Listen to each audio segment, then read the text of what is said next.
Well, thank you so much for joining us. We're so glad that you were able to take some time. I'd love to pick your brain a little bit about your experience. But first, let's dive into Exhibitor Live a little bit. So this is not, I'm assuming, your first time? This is actually my first time at Exhibitor Live. Okay. Yes, so I've been an evangelist and a follower of Exhibitor Online since, I don't know, 10 years.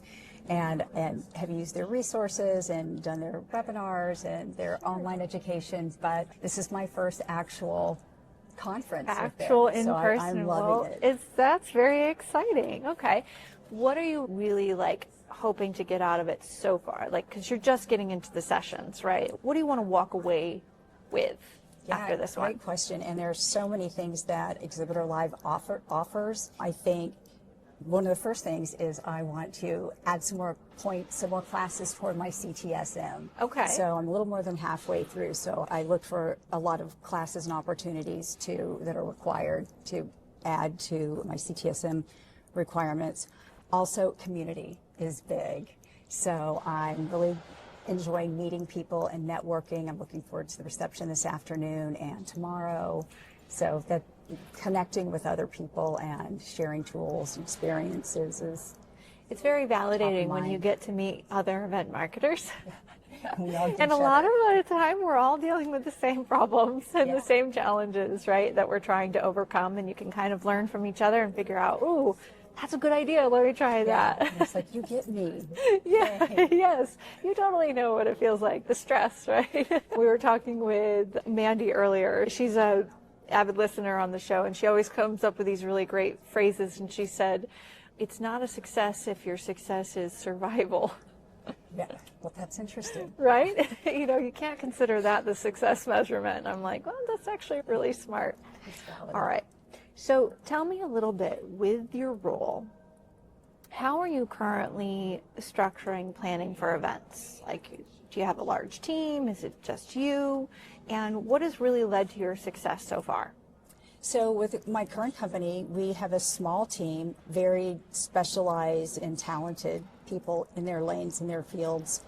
And so when I start an event plan, have an initial kickoff call, and I'll have the project already lined out all the way, dates backdated from deadlines, and I basically project manage the entire thing. And if there are areas or gaps where I need some more creative input as far as the concept goes, that initial kickoff call is the time that we brainstorm and the whiteboard, all of that. But at the same time, that's also when I'm delegating and assigning tasks and deadlines and getting their input on their workflows, because they're also doing other things besides just me.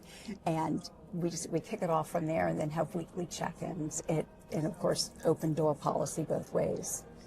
I think that's actually a really good tactical advice in terms of the deadlines and the working backwards, because sometimes we're like, oh, we have that date, and it feels like months away, but in reality, it's going to come up quick when you've got to coordinate all of the different people doing all the different things and getting quotes and getting designs and strategizing, right, and buying the stuff. It can be a really big challenge.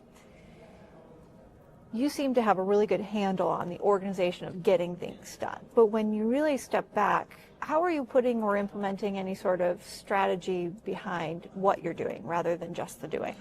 Okay, so implementing strategy, that's going to start way back when we're talking about our growth goals and actual numbers and what we need to bring in and how we're going to be supporting the sales team.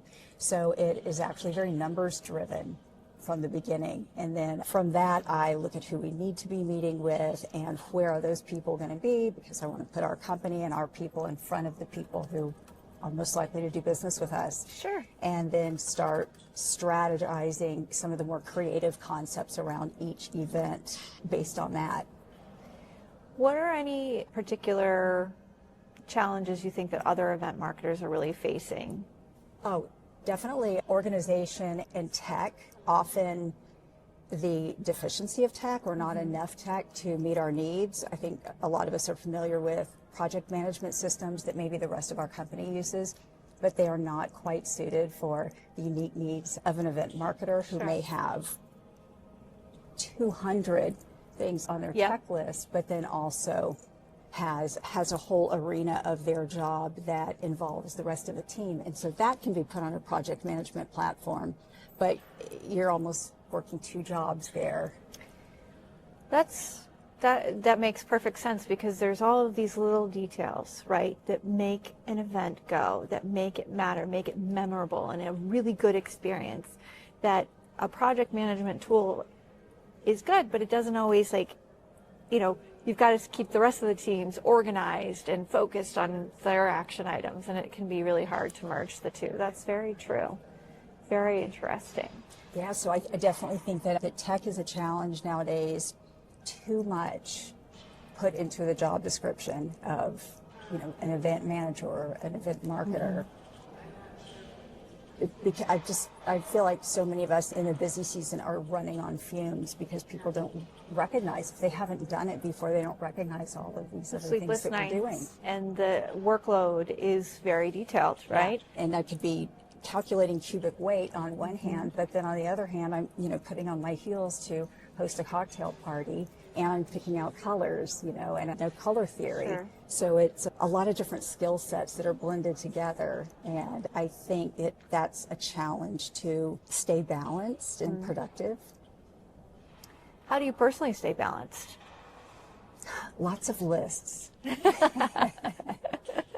But do you have any sort of focus in terms of self-care? Because we all kind of get into the survival mode, and that can be often unhealthy, right? Yeah. That's a great question, and I wish I had a lot more self-care. But one thing that came up at a recent conference was we planned an offsite that was a pickleball party, and for other reasons we didn't have a big attendance, a big guest attendance, but my whole team was there. So we played pickleball for 3 hours straight. Oh, no way. And we had a blast. And the next day, I could tell it was a palpable difference in just the spirit and the endurance of our entire team. Whereas normally we would just be wiped out by this point in the conference, but it was like that night, the night before, had just revived us all. And so that has really taught me to build in some kind of a physical offsite for my team when we go to big Same reason why we go to events, right? To connect, and you have to be able to do that with your team, and that unity, right? That's one big force together, unified, going forward, trying to accomplish one big goal, versus a lot of little people just trying to be in the survival mode. That's really wonderful. What a wonderful story. Thank you for sharing that. Sure. What is the future of event marketing? What do you perceive the future of event marketing to be? Sort of what I touched on earlier is the evolution of the role of event marketer, from coordinator to contributor, from A strategy versus planner, yeah. And being accountable for numbers and for outcomes. I think the modern marketer knows how to use data and uses it for insight into their audience's behaviors, and then is able to use those insights to craft a meaningful and resonant experience for the audience that hopefully will inspire connection and action. Yeah, absolutely.